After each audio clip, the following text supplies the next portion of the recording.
Hi everyone, good afternoon. My name is Jannik.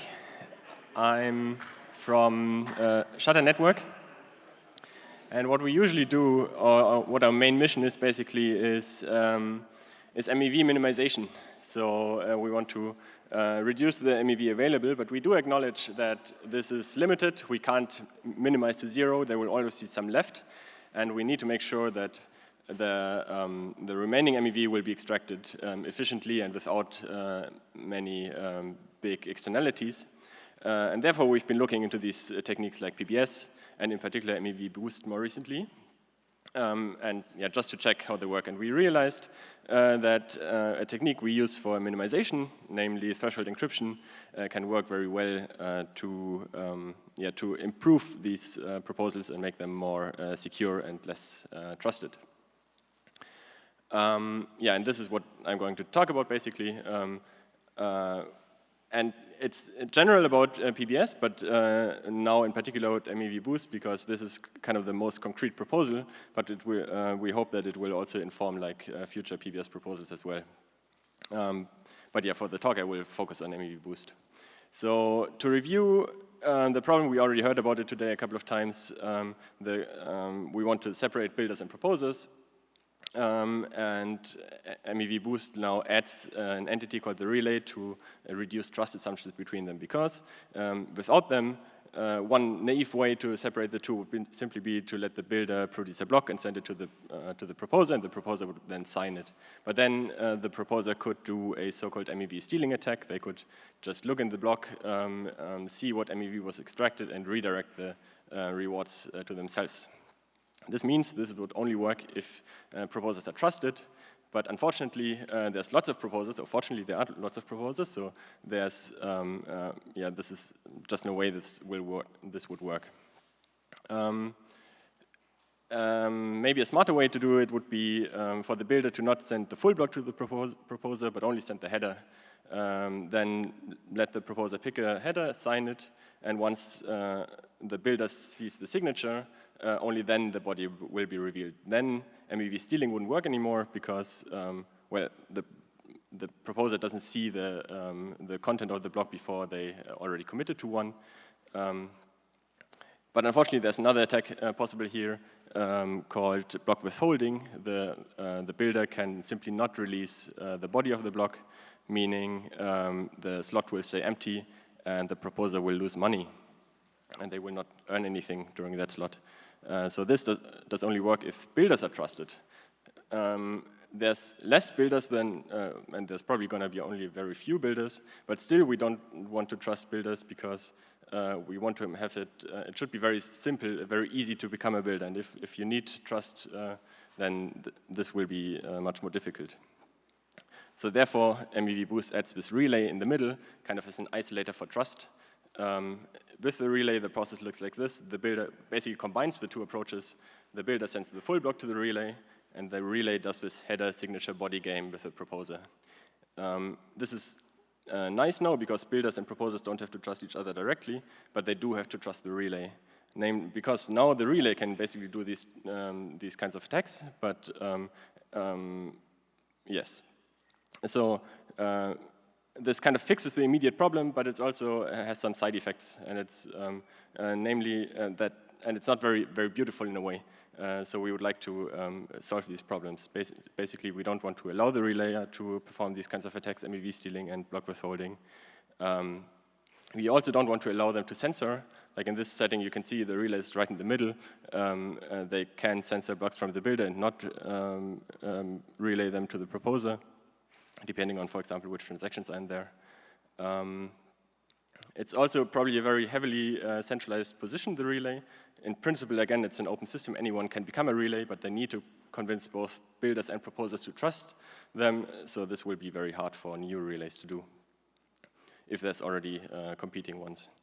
And also it requires proposers to pick a relay to trust, which is not a very easy decision, so at least it's much more difficult than just starting a shell script, which is operating a node right now. The question is, can we do better? And I think we can by adding another kind of an abstract machine for now. We will fill this later, but for now let's think of a decryption machine. And what this decryption machine does, it provides, it's very simple, it provides encryption keys and decryption keys on request. And then we can build a protocol that looks like this. In the beginning, the decryption key releases, the decryption machine releases encryption keys. The builder takes one, and whenever they build a block, they encrypt the body of the block using that key. They then send the header and the encrypted body to the proposer. Now and then the proposer picks one block, signs it, sends the signature to the decryption machine, and once the decryption machine saw this signature, they will give or return the decryption key for that particular block. And now this fixes MEV stealing, because the proposer doesn't see the content of the block, they only see an encrypted blob. And it also fixes block withholding, because the builder already in the first step basically gave the whole block to the proposer, so they can't withhold anything. There's kind of a variant that's possible, though, of block withholding. Namely, the builder could encrypt a invalid block, which would have basically the same same effect as withholding the whole block. Namely, that the block would be rejected by the network and the slot would stay empty. Fortunately, that's provable, or we know this. We can cryptographically prove that this happened, and we can counter that using either a ZK solution or an optimistic solution, very similar to how ZK rollups or optimistic rollups work. So in a ZK solution, the builder would simply attach a zero-knowledge proof that the block is valid, and the proposer would, of course, only accept blocks with these zero-knowledge proofs. Unfortunately, for now, this is impractical. These proofs don't exist yet, or are at least very difficult to generate, so not an option for now. But fortunately, we can rely on optimistic solution, basically how optimistic rollups work. We can slash builders after the fact when we, by providing a fault proof, kind of an interactive fault proof game. And this is already a practical solution, as demonstrated by all these live, very beautiful rollup implementations out there. So now we have to fill in this hole of the decryption machine. How does it work in practice? This is where the threshold committee comes in. It's basically a committee of nodes that performs this job of generating encryption and decryption keys. And it's fault tolerant. Only some of those nodes, namely the threshold, needs to be honest and online for the protocol to be secure. That's why it's called a threshold. Only the threshold number of nodes need to be honest. And this makes it more secure, because even if there's some red nodes in here who try to cheat, the system still works well. Unfortunately, if you do it naively, this would be very inefficient, because they would have to generate a new decryption key and encryption key for every block that the builder wants to propose. And this could even be a DDoS vector, or denial of service attack vector. Basically, you can spin up a million builders, and they would then spam this threshold encryption committee, give me keys, and this it would basically, yeah, they couldn't do that because it's too much work. So we need another ingredient, namely identity-based encryption. And identity-based encryption is a very interesting mechanism. It allows encrypting a message, not for a public key or for a symmetric key, but for an identity, which can be an arbitrary string. And then afterwards, the decryption key corresponding to that encryption key, to that encrypted message, will be generated by a committee like this, like a threshold committee.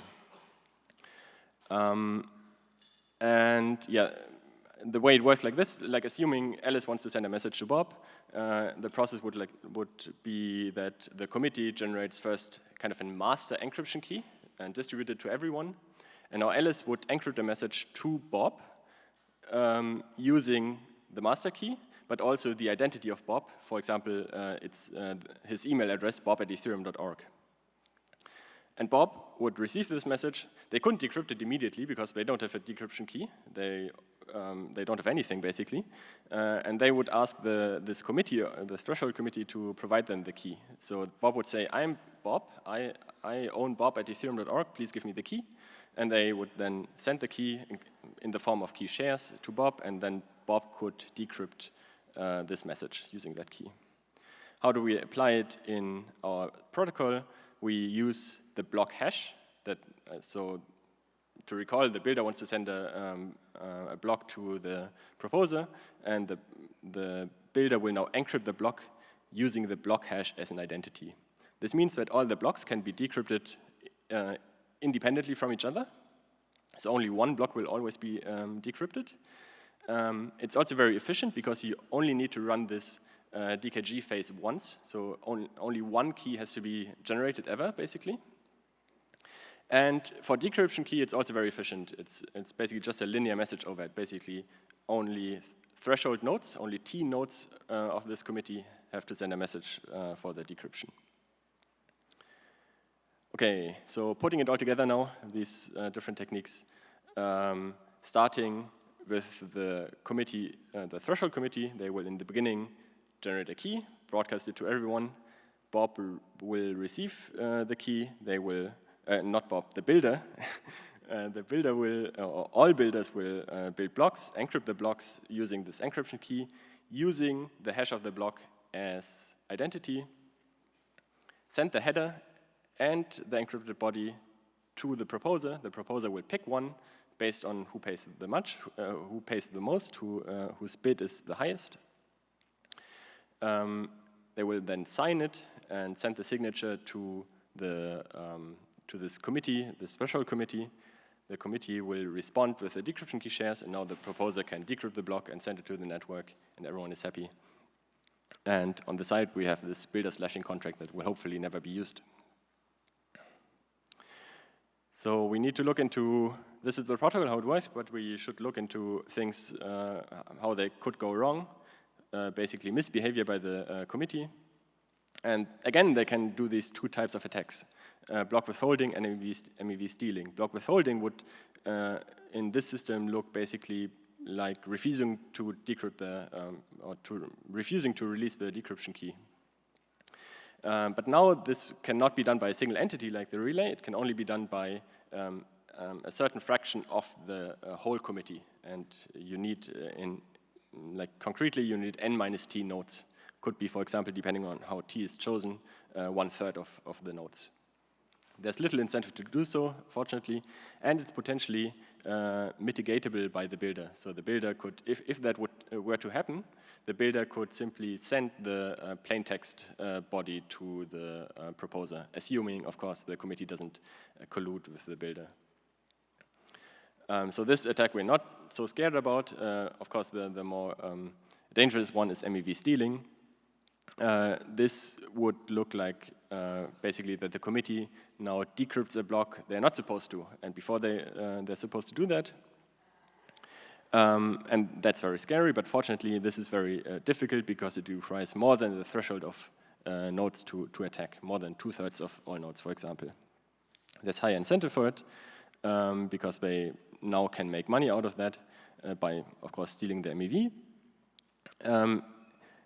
And it's potentially, we were very happy when we found this out, potentially we can slash for this kind of attack.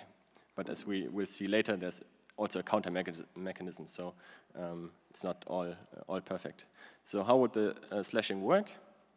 The idea is basically that an honest committee member will only release a decryption key share when they see the signature for a block header. Which means we can slash them whenever, basically by providing a decryption key share, and when they cannot respond with the corresponding block header, we slash them. So this works, but it requires an informant among the attackers. So basically, if the committee of attackers would collude perfectly and not leak any information outside, then this would never be detectable even.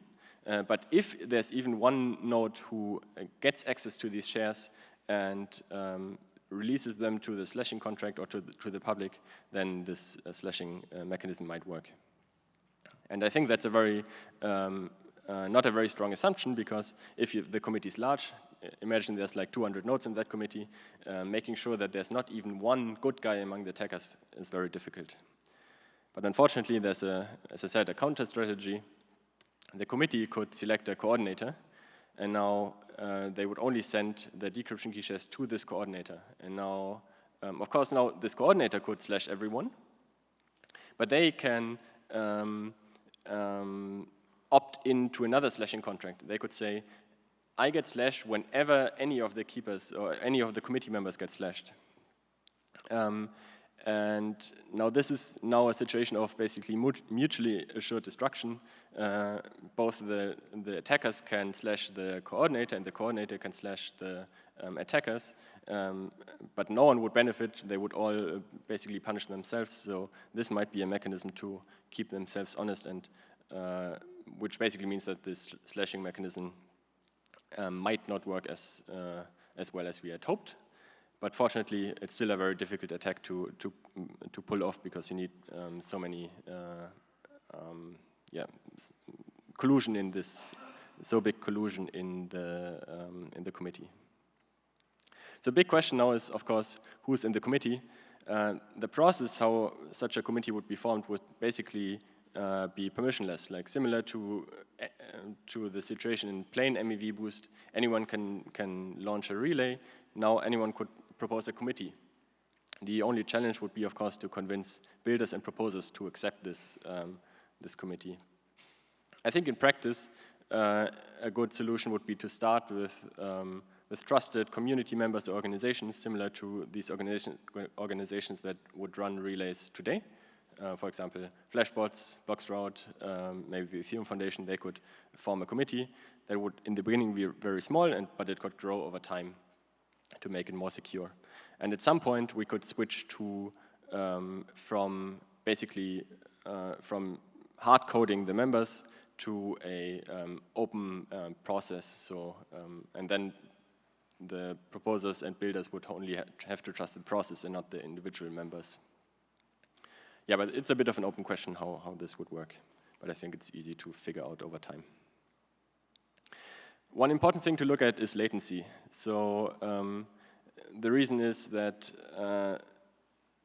we would ideally blocks leave the builder as late as possible, because it means that the builder has more time to collect transactions and more time to optimize the order of those transactions, and eventually, as a result, extract more MEV. So for both builders and proposers, it's beneficial if this process of between the builder sending the block and the proposer signing it and sending it to the network is as short as possible to give people a lot more time before. And another reason why low latency is nice is because it lowers the confirmation time for users. So how does latency look in both MEV boost and in this adjusted MEV boost proposal? So at the top here is plain MEV boost. We can just simply count the number of interactions. First, the builder sends the block to the relay, 1, then header to the proposer, 2, signature to the relay, 3, and a body to the proposer, 4. So it's 4 messages, basically. And if we compare this to this new proposal, we will only have 3 interactions, basically header and encrypted block to the proposer, signatures to the committee, and key shares from the committee to the proposer. It's just 3. So it looks like it might even be lower, but unfortunately, they're not very comparable, because if we don't have the relay is also like a network relay. It's a centralized entity that can open direct connections to all the participants in the network, whereas in our case, we need basically peer-to-peer gossip broadcasts, which might be might be much slower. So that's another kind of open question we have. How slow are these broadcasts in practice? And how does it compare to plain MEV boost with direct connections? How would we implement it? We already implemented the threshold encryption committee for our other projects for MEV minimization, so that part would already be done. What would be missing would basically be integration into builders and proposers and the slashing contracts.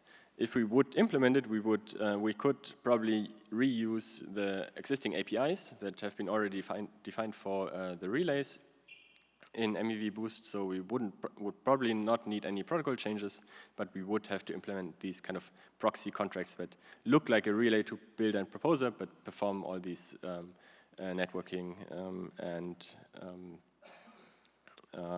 and slashing steps. Yeah, so in summary, what we proposed here is adding a threshold encryption mechanism to get rid of relays and to remove trust in them, and all in all increase security of the protocol at the cost of latency probably. It's implementable today for MEV Boost, and hopefully also informative for future proof of PBS proposals. You can read more on it on ETH Research. We've got a proposal there in text form, and also check out our other projects if you're interested in MEV minimization. Thanks.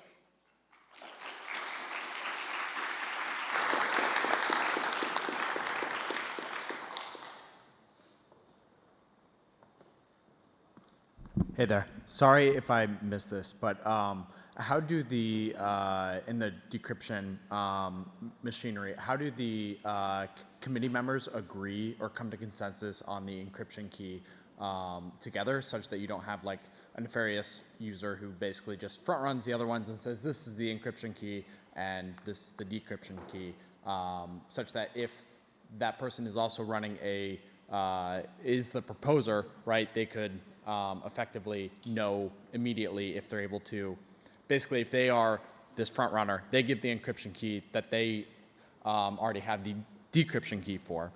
They give that to the builder, and then when the builder sends over the encrypted block data, they are able to decrypt it as the proposer.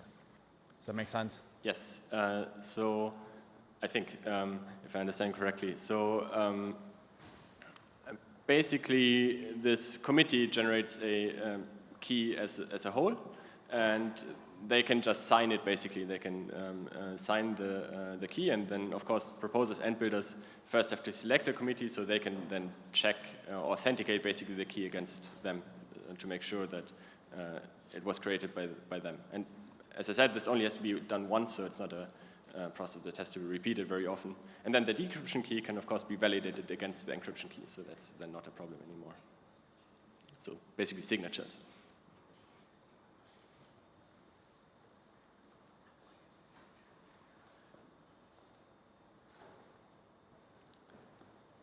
Cool. If there's no other questions, thanks.